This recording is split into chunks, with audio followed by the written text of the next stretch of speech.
Hey guys, Waldock Studios here, and today we're going to go over a video recommendation from a Discord member who was following along with the uh, local multiplayer game mode tutorial and example project on the Patreon. So we'll get all of that out of the way. If you like videos like this, be sure to hit the like and subscribe button. Thank you to all the Patreon members that are out there and all of the Wild Ox Studios Discord members. And let's get on with it, shall we? So, in the template where we left off, we had set up a game mode. In that game mode, we were looping through all actors of class. We were pulling for each of the player starts the transform value, and then we were feeding it into a spawn actor call, and we were using a child blueprint for the third person that had a material override, so we were getting a red and blue character. I went ahead and did this step to save some time, but essentially the person asked if there was a way to have an AI character be spawned, but you're not actually possessing that character. So it's like single player, but you still have kind of a companion. And then if someone was to press start, the second player would take over that companion.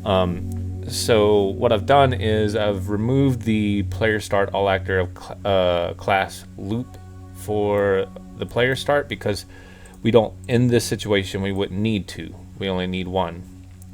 However, if I hit play, you'll see I'm still spawning two characters. And if I move around, I'm only moving one of them. Even if I was to hit start right now with the second player, it's not wired up. So all we're doing is on begin play, we're getting the player start, we're storing the player starts in the array. But because there's only one, there's only going to be one.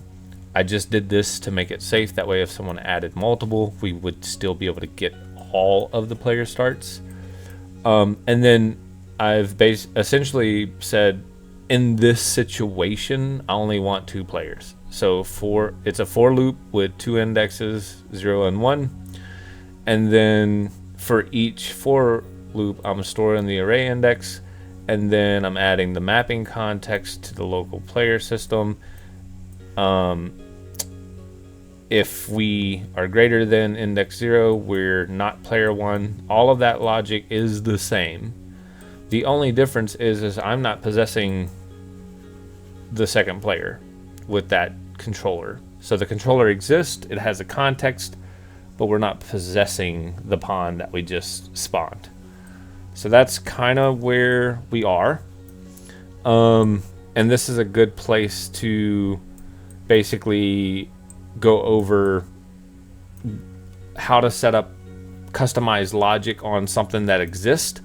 So right now, the actor would not receive inputs, but the controller would.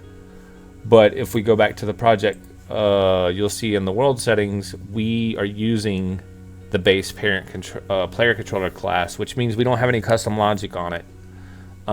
So that needs to change. So in your blueprints, which is misspelled, blue pints, in your blueprints folder, let's update redirectors. We'll delete this folder, we don't need it. All right, so in your blueprints folder, we're gonna make a new blueprint class. We're gonna go, that was not the button I wanted to push. We'll do this again.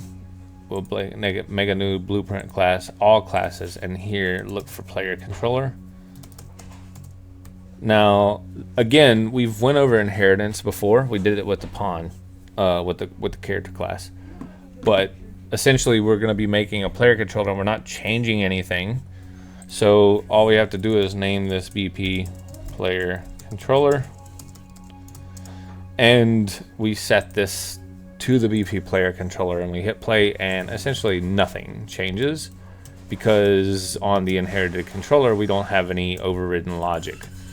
So now we need to go modify this. Now, the reason we need to do this is because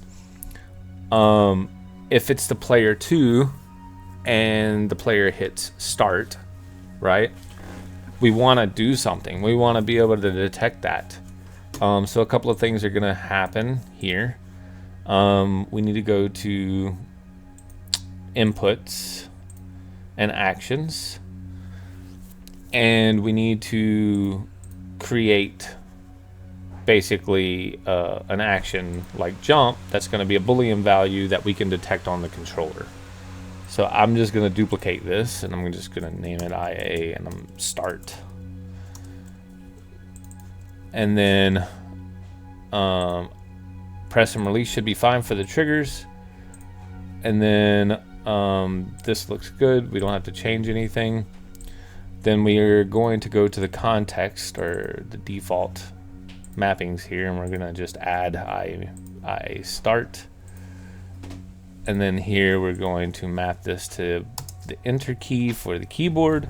And then I'm going to hit start on my controller here. We're going to add another mapping for the start button, which is the special right button. And then we're just going to hit save. Now, what we're going to do here is we're going to add the IA action start. And we're not going to really do much of anything other than just print something out real quick. And I'm going to do pressed. You know what? I'm going to append. I'm going to do something else. Because what I want to do is I want to see who did this. So we'll put a space here too. So there's two ways to do this. We can add 2 pins, and we can go, the middle here is going to be a space, and then the third one's going to be the word. Or you can just put a space before typing the word here. And then here I'm going to do get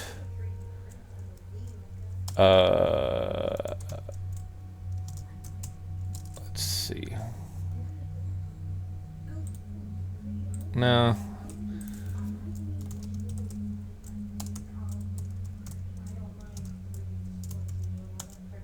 I wonder if there's a way to get a reference to self. Let me see, self. And then get index off that.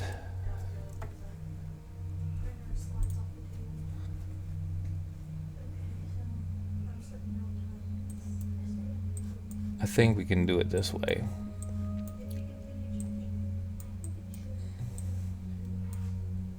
And I don't think we have to match the ID, but we'll find out. So now if I hit play and I hit the enter key, it says -1 press start. -1 press start. So that doesn't work. So yeah, that's not gonna work. Let me see here. You know what we can do, because I know this will work. I'm gonna go ahead and set the player index here. I'm gonna make this an integer value. I'm gonna expose it like this, and there's gonna be a expose on spawn right here. I don't know, now that I think about this, create local player isn't going to necessarily be a spawn. It's going to be the controller, and I'm going to have to cast to it or call it interface. So yeah, never mind, that's not going to work. I mean, it technically could, but I don't want to do it that way because I don't want to write a cast statement to something that should just know about itself.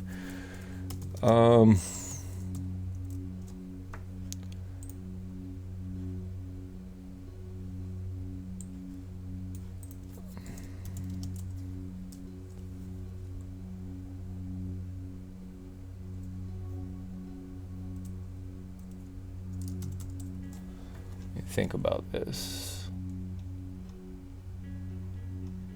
Turn-based, that's not it.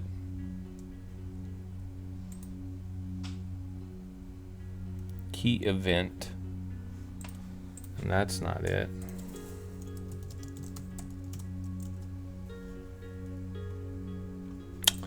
We might be able to just print a reference to self here to understand which controller's doing this.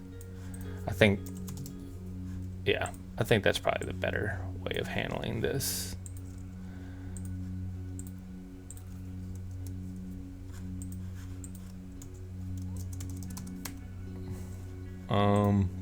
Yeah, unwired it. So the controller 0 press start and controller 1 press start. So that's what we want. Now we know which controller. And it is using 0 and 1. So let's think about this.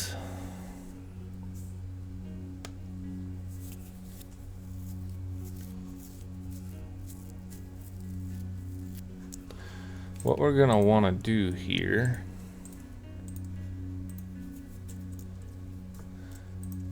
get controlled. Yeah, there we go.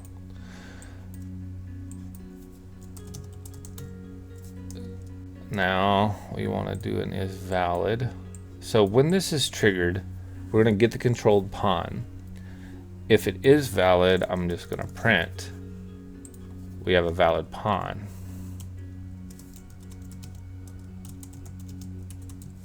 If it's not valid, I'm gonna print that we don't have a valid pawn.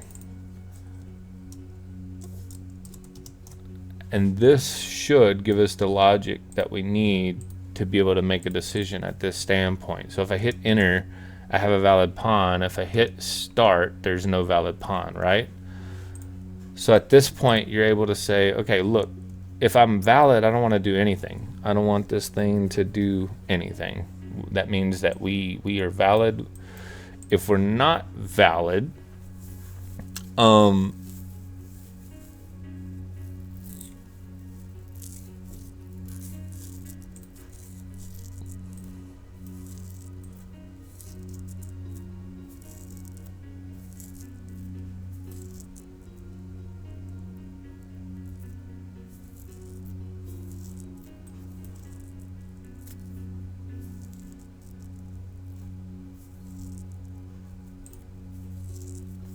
if we're not valid, I want to expose an index on this player. So on your third person parent, we're going to add a variable. And this is going to track, like this is the way that you're going to tie the controller to the pawn, like which one is which.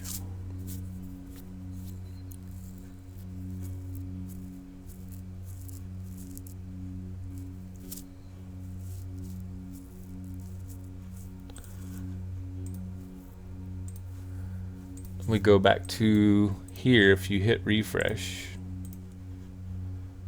then we can feed the index in. So we'll just pull the array index, we'll feed it in.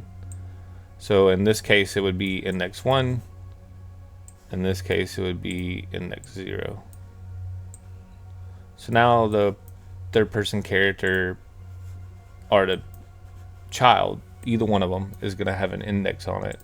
So that way when you hit start here, you're going to be able to get what that index is for the second player, and you're going to be able to basically it's not necessarily going to exist here, but we'll have to do it here. Yeah.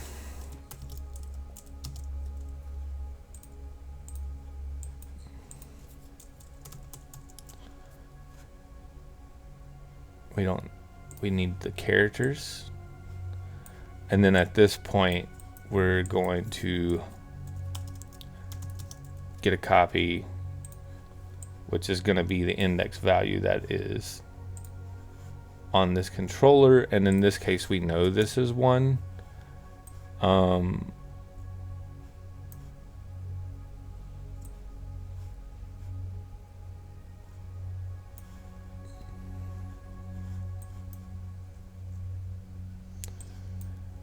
And then we can get a reference to self, and then we can possess, and we can pass in this. The context should already be there, the controller context, so all of this should be good. If I hit enter, nothing's gonna happen with this guy because it's already valid. If I hit start, now I've possessed this and I'm controlling it with the controller. If I hit escape and I do this again, but this time I don't hit start and I just try to control, nothing happens. So yeah, it's not working. So the logic is essentially doing exactly what we want it to do. It's possessing this. Let me see.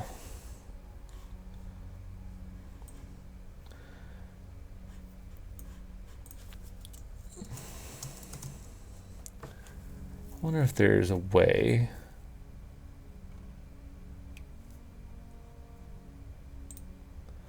Nope.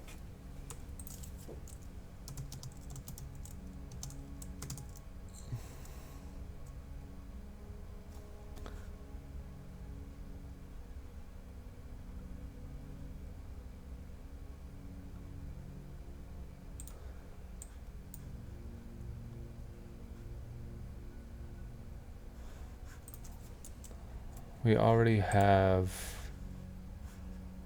self here. Let me see something.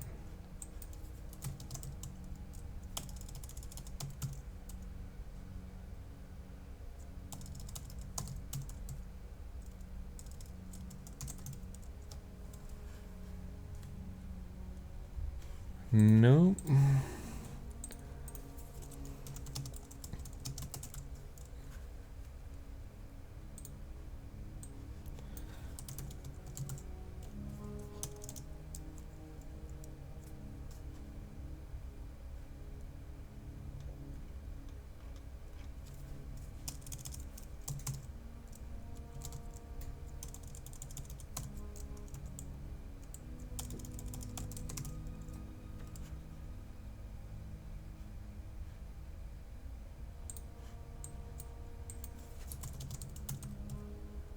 Get my player index.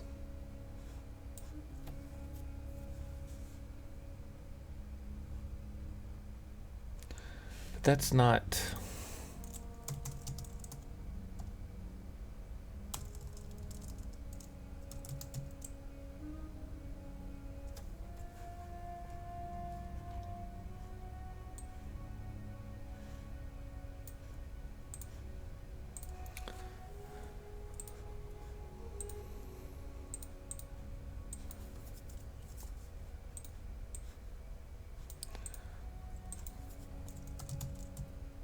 Could have swore there was like a user index on the player state.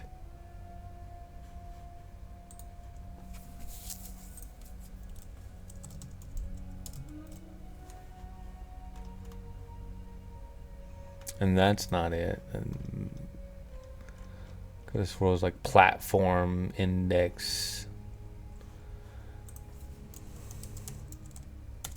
There's platform.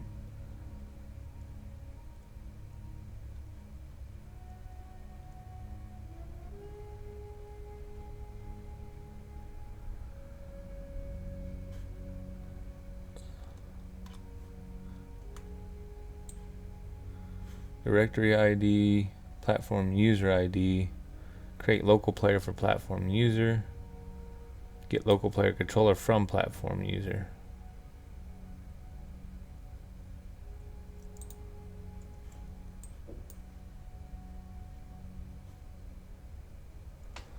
Yeah, none of this looks right. Yeah, in this instance, at this state, you would be able to get like a reference to this, like this to self, and then you could call.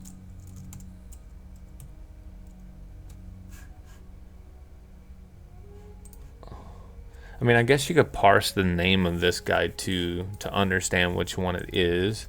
Hold on.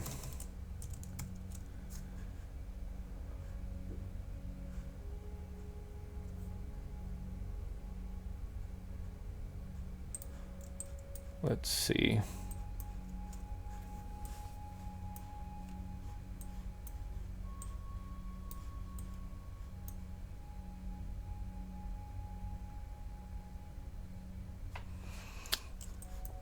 Let's print this out. This is a hacky way of doing this, man. I don't like it.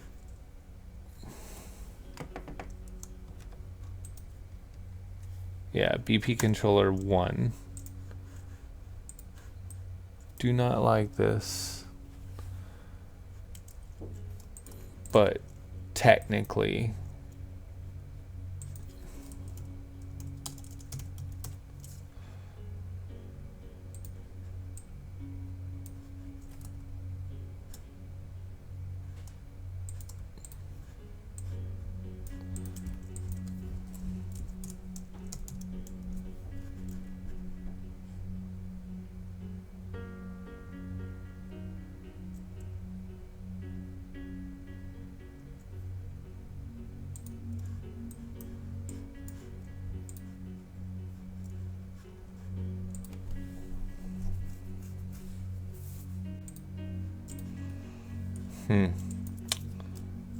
Is there a car index? Get character as a number.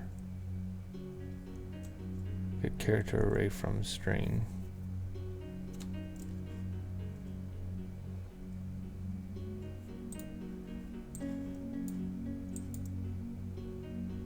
Yeah. So we'll do this for each. Just bear with me here, guys.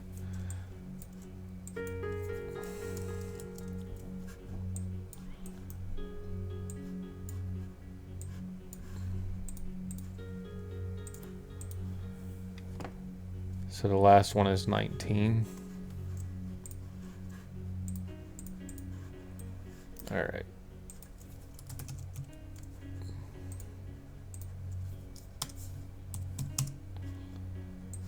And then if we print that out, I don't need the for loop anymore. This should just be 1.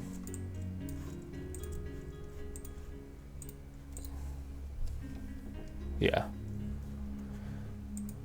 And if I hit enter, nothing's gonna happen because it's valid. All right. So if you wanted to, and I'm sorry, if you wanted to expand this out, parse controller string. If you wanted to expand this out later, I wanted to show you guys how to actually get this value. So that way, like, you're able to pass it in here and you're not having to,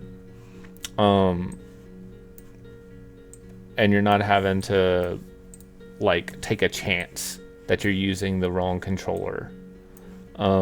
Whenever it is a not valid thing, if you wanted to add additional players to this and you had a third player controller or a fourth player controller, you want to be able to possess it with the right controller. So I just wanted you to be able to see how to do this. So now if I hit start, it just will possess it. I don't have to do any hard coding. I don't have to slip that index in there manually. We just parse it off of the controller display name and it works. It's kind of hacky, and I know there's probably another way to get this local controller index without having to do it this way. In the game mode, we could literally cast to the BP controller and pass an index value in, but I don't want to have to cast for that. It's kind of because we would have to cast to it to set the variable, and we're already creating the controller here. it already should have a controller ID for create local player. I just, since UE5, I don't know what the freaking node is for that, but I'll figure it out later. It's not a big deal. But anyway, this should work for you guys. The next thing that's going to need to happen is we now have controllers overridden. We now are listening for the event for the player start to be able to possess it. You can play a sound or something at this point to let the player know that they've done it. You create a widget, whatever. Let's just do play sound at. We'll do create sound 2D. It doesn't have to be at location. And then it doesn't matter. A tone ping is fine. What is this?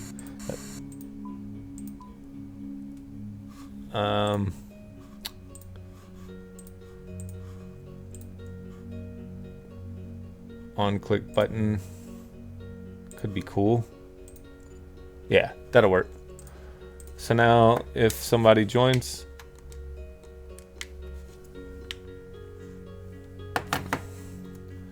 the sound just really low because I barely heard anything.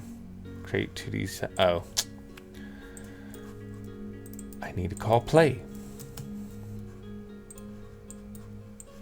Yeah. So you can do play sound too. I think there is a play sound 2D. You don't have to do it this way. You can reference it. Click on button queue. So you don't have to do this and then play it, but you can just call play, and that should work too. There we go. So now you can tell when the player joins in. Now, the next thing that we want to do is we want this character to be possessed by an AI controller. So we'll save this up real quick. And then we'll make an AI controller that can, you know, possess this thing.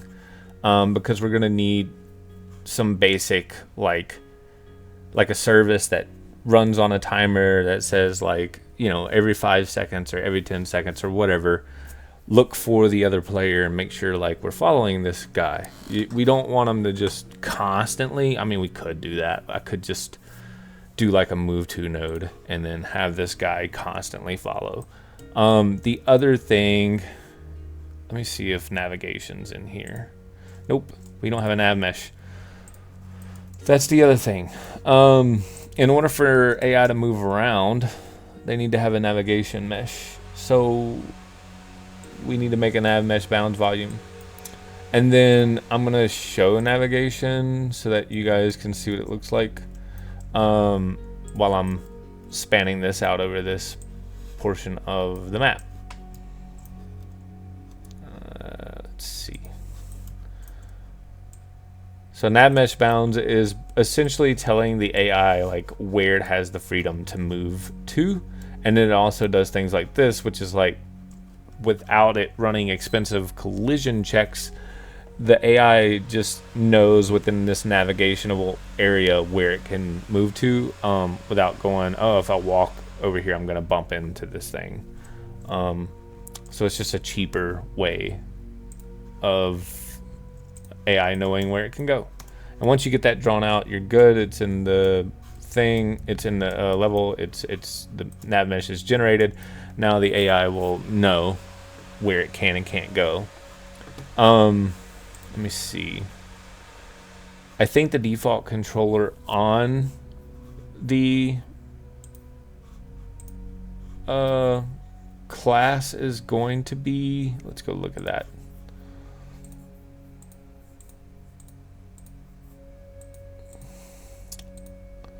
Pretty sure.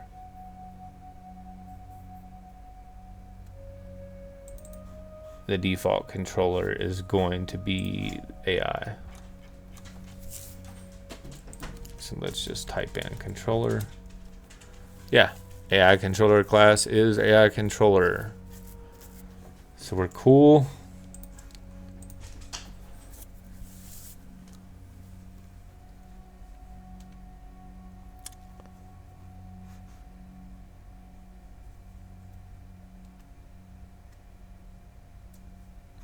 in the game mode, initially, we're going to want to possess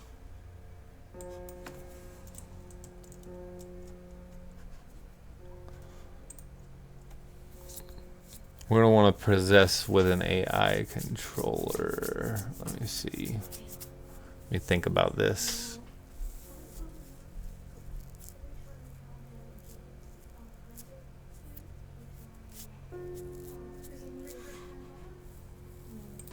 Yeah, so for the time being, I think what we're going to do is we already have this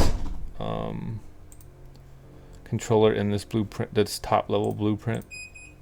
I'll just create a new blueprint class and we'll do AI controller here. And this will be BP underscore AI underscore controller.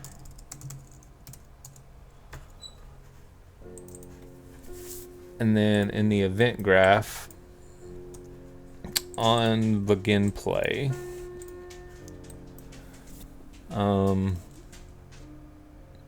let's do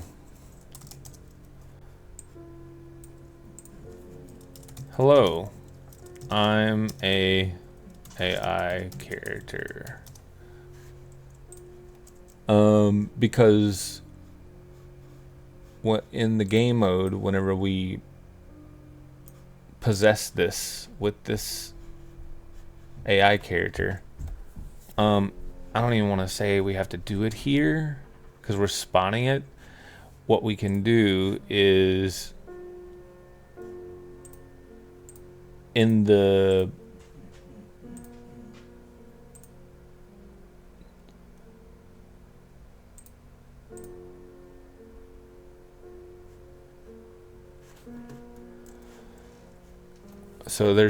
I'm trying to think about this. There's two ways that we can do this. In the third person character, we can create a function that sets the AI controller, or we can just set it like this and hit compile, and if we hit play,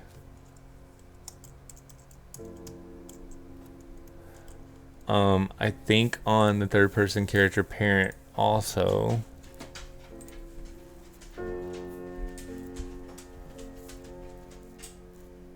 we have to do that on child because it's probably going to be overridden. So let's go look at that blueprint. Child.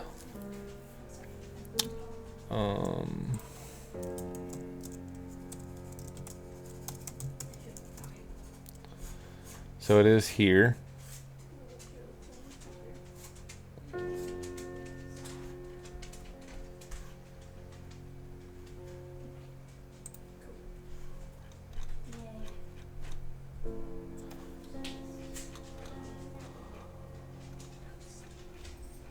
And there's gonna be like a possession rule, if I remember right. Yeah. Auto-possessed player determines which player controller, if any, should automatically possess the pawn when the level starts and when the pawn is. So that's fine. Auto-possessed AI placed in world are spawned. Because we are spawned. So now, hello, I'm an AI character. So that's what's happened. I'm possessed over here, but the child is spawned and is possessed over there. Even though that is true, he's only an AI until I hit start on the second controller and then I possess him. Because you can only have one controller possess a pawn at a time. Well, you can, it's technically not true, but I don't want to get off in the weeds on that. You can proxy possess as well, which is kind of like a vehicle with a character in it. It's what they do in Fortnite. But yeah, for the most part, this serves our purpose. Now, in the AI controller, we know that this logic is firing because we just tested it. So this thing is spawned. I'm gonna do this real quick just so that we don't end up losing progress. Now, let's do something. I'm gonna get a random location.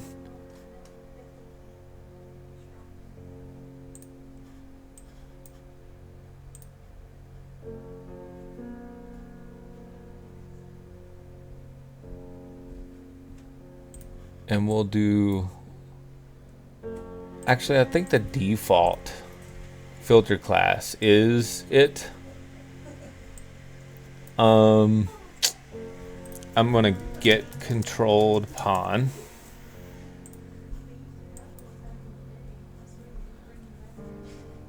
I'm going to get its world location.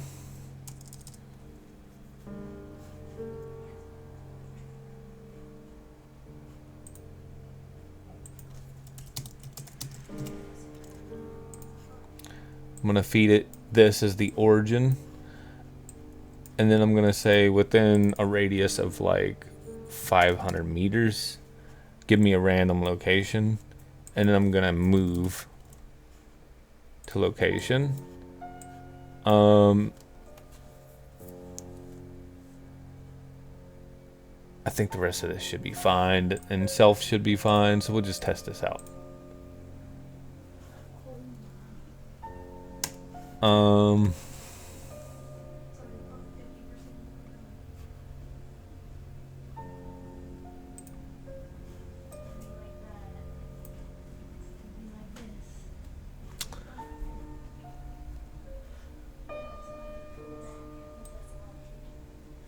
All of this should be good.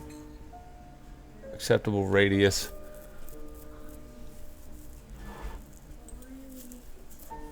I'm just gonna put like 5 here.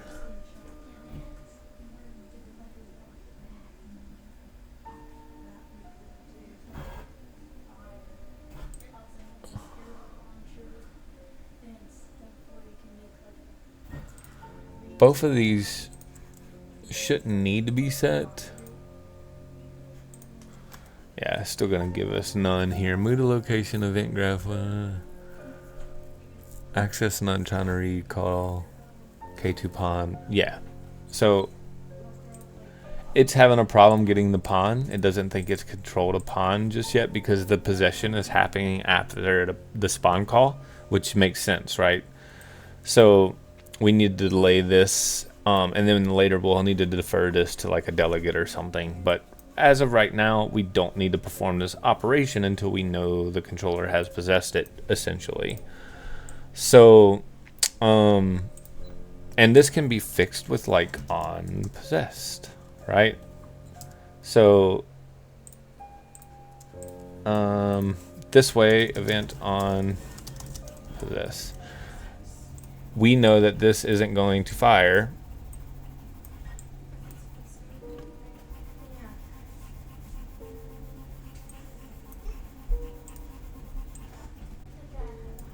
I think this is the AI controller. Yeah, we know this isn't going to fire until the pawn is spawned and it's possessed. So this is a safe operation.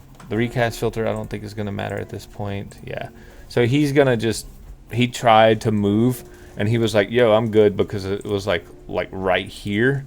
So I'm going to put this back to like a -1 value. Just want to see. Yeah, there we go. So as of right now, the thing that the AI is doing is it's saying, hey, I'm just hunting for a random location within the radius of myself, right? We don't necessarily want that to be what it's doing, because we want it to be hunting for an acceptable radius within like the location of player 1, right? So we want him to kind of simulate following the player around.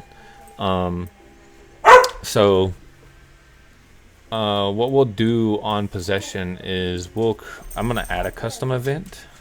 I'm gonna be like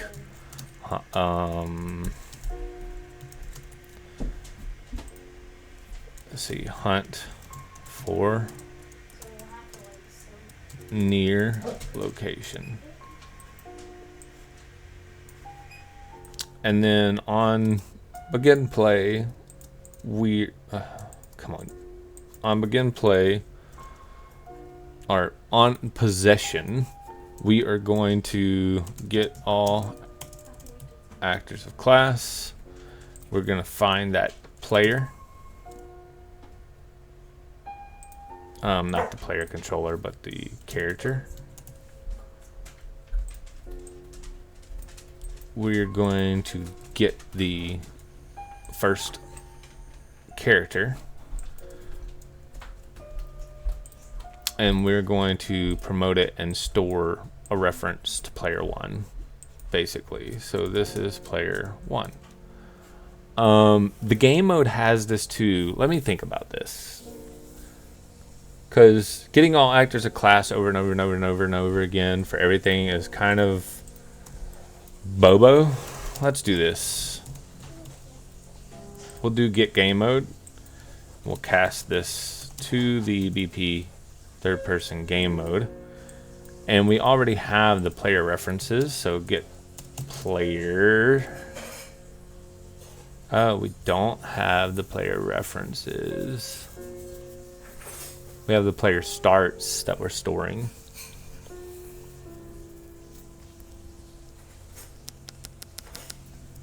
Let me get players. Let me get game state. Not the state. Not get game state class. Let's do this.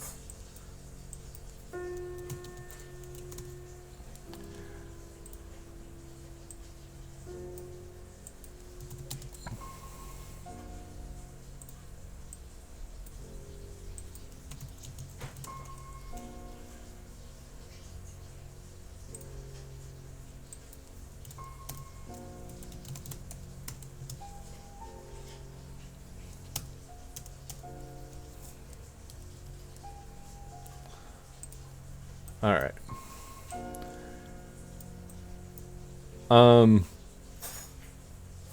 We could get the game state player array to get this stuff if we needed to get, like, if this was going to be complicated. I want to do this in the cheapest operation possible. If this was going to be dynamic and we were going to have more than one player, I want you to make note of how I did this. You can get the game state player array, player controller, and then basically get the index from that you want. But because this is pretty simple and we already know we need index 1, we technically can just get controller here. Index 1 and then get controlled pawn, which is going to be that character, and then get the actor location. Right? That's what we could technically do. Because we want to get a random reachable point from the origin of a radius of 500 from this guy, because we want him to follow us. We want him to follow player 1. So this should be good enough for this. And then here we're going to create a timer by function name. I mean, we could do timer by event. Just so people know, you can pass event names into set timer by function name. You can't pass a name here, but what you can do on the set timer by function name is you can call this anywhere you like, and you can just type the function name hunt for near location.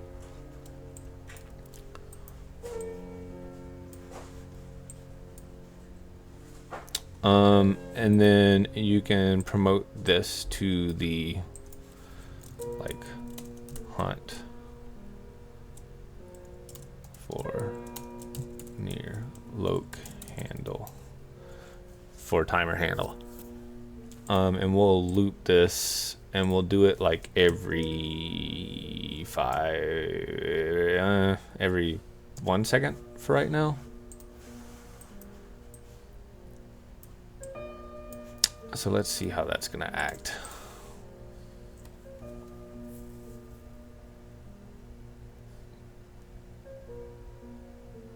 Yeah. So that's running quite often.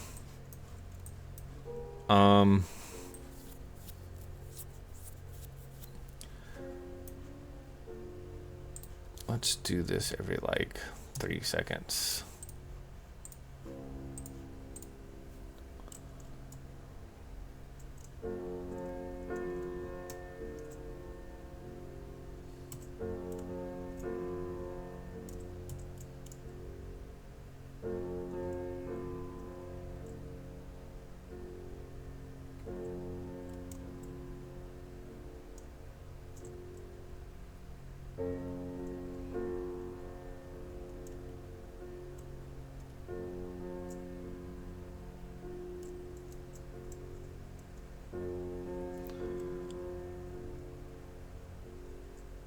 All right.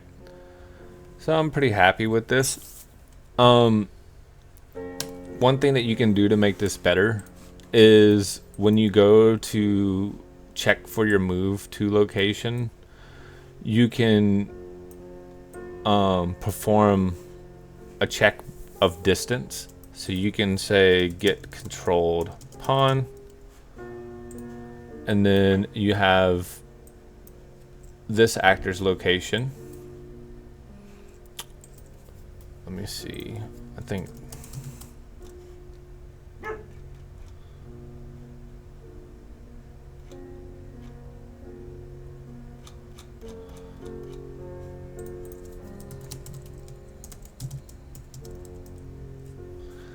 maybe it takes an actor.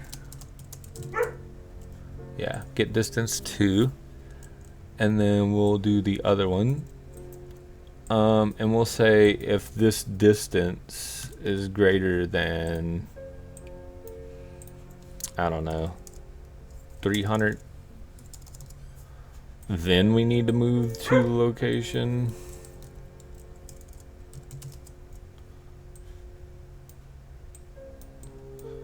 And of course, there are other things that you're gonna want to do with your AI. So if it's like a shooter, you're gonna need to set up a behavior tree and deal with like actions. You're gonna need to make actions for like handling shooting logic. But if it's just like a simple follow a person around and like melee type thing, you might not want to do a behavior tree for all that. You might be like, this is cool, like what I have right now is cool. And as you can see, the guy gets relatively close to the other guy, and then he's like, I'm good. The other thing that you might want to do is randomize the timer, right? So you can say like sometimes check 3 seconds, sometimes check 4 seconds, sometimes check whatever. That gets a little bit more complicated because every time you run this function, you'll invalidate it. So the way you would invalidate it is you would call like clear and invalidate here. And then after you've cleared and invalidated the handle, you'll basically loop back around and call this again, right? Or you would just copy this, run it again, but the next time in you would use a random, and you can just get a random like this, but you would use a random number. The other thing I guess that you could do is instead of running this on an on a timer, you can trigger it based on your BP player controller. You can pass, I mean, you would need to have a bound delegate called on the player controller, but whenever you called move, then you would enable this logic to run.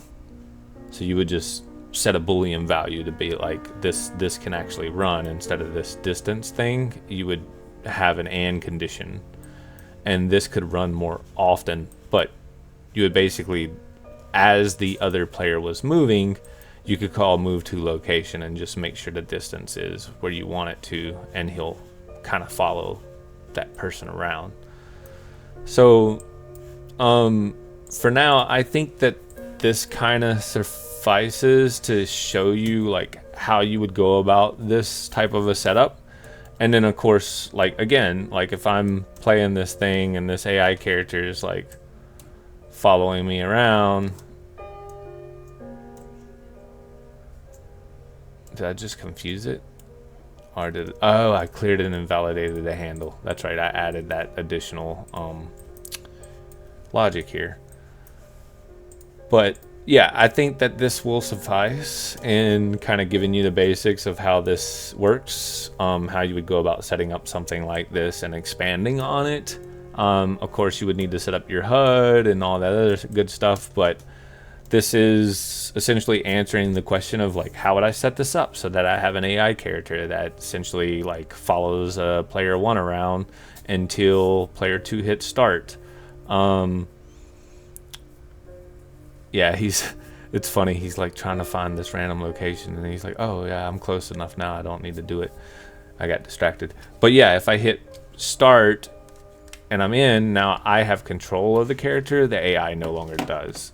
So that answers the question that was asked. Again, like and subscribe and continue to, send your questions and your cool ideas my way, and I'll do my best to continue to offer tutorials. Until next time, guys, happy developing and toodles.